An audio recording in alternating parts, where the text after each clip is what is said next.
I'm Kevin Pulowski from Chemtronics, and I'm going to take you through procedures to clean and recover equipment like electrical devices, electronics, telecom equipment including fiber optic connections from flood damage. After a major weather event that involves flooding, millions of dollars of equipment is often drenched and filled with all kinds of dirt and muck. Some may be replaced with insurance covering the tab, but there's a lot of equipment out there that needs to be repaired and brought back into service as soon as possible. Many people don't realize that often electronics and electrical components can handle exposure to water, and that it's actually a common way to clean assemblies in the manufacturing process. Some components, like power supplies, can't be recovered, but much of it can. Before you start, remember these important tips. Electronic and electrical devices should be disconnected from power and all batteries removed until everything is clean and 100% dry. Connecting power too soon could cause short-circuiting and could even be dangerous to you. Be patient. With sensitive electronics, it's important to avoid static buildup. Ideally, use a grounding strap or at least discharge static frequently by touching a grounded metal surface away from your work. First step, rinse the equipment with clean water.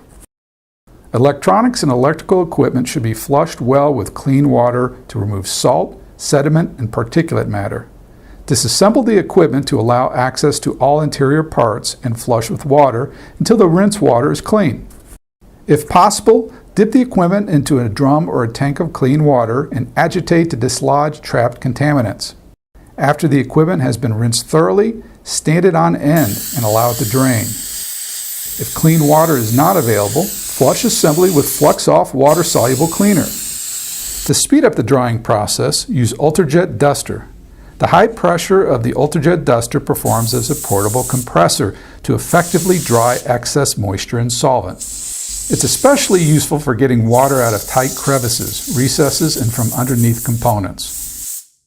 Step 2. Remove remaining oil, grease, sludge, and other contaminants. Cleaning will be necessary to remove oxidized oil, grease, and other contamination. Most contacts and connectors contain sensitive plastics that will be destroyed using heavy degreasing products. For plastic-safe precision cleaning, remove the remaining contaminants with ELECTRO-WASH PX. For heavy-duty non-flammable degreasing, use ELECTRO-WASH VZ. Where removal of caked-on grease, sludge, and other contamination is required, and sensitive plastics aren't a concern, MAX-KLEEN Tri-V is used to remove debris and contamination. Spray the equipment thoroughly or dip the equipment in a solvent and agitate while it's submerged. Make sure that all contaminated areas have been sprayed and completely cleaned. Allow the equipment and assemblies to drain and dry completely before returning the equipment to service. Step 3. Protect bare metal. After performing the previous cleaning processes on electrical equipment, electric motors, generators, power tools, and switches, the use of a contact lubricant is recommended to help prevent oxidation and corrosion.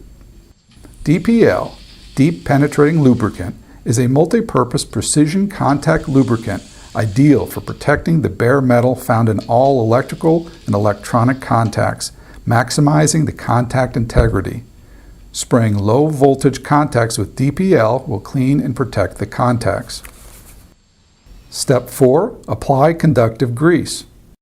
Battery terminals and semi-permanent plug connectors can be protected and electrical conductivity maximized by using CIRCUITWORKS silver conductor grease on all connector surfaces. This applies a highly conductive silver layer that fills any gaps between the contact points, which ensures optimal conductivity. Step 5. Clean fiber optic connectors. If dirt and debris gets into fiber optic connectors, it can block and interfere with the signals. So, as painful as it sounds, all fiber optic connectors that have been exposed to floodwaters need to be cleaned. The male end of the connector is relatively easy to clean. You simply add a small amount of cleaner to the wipe.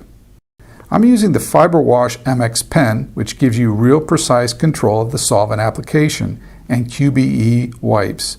QBE wipes have a soft platen, which has just the right amount of give to clean the entire end face.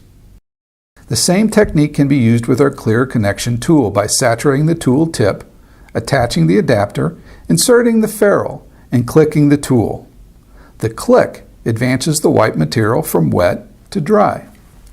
Remember to clean around the ceramic barrel of the ferrule with a swab. This prevents contamination from migrating back onto the end face. Cleaning recessed or backplane connectors is a bit trickier. Our clear connection tool is the easiest and fastest method. Remove the adapter, saturate the tool's tip, and click to advance the white material.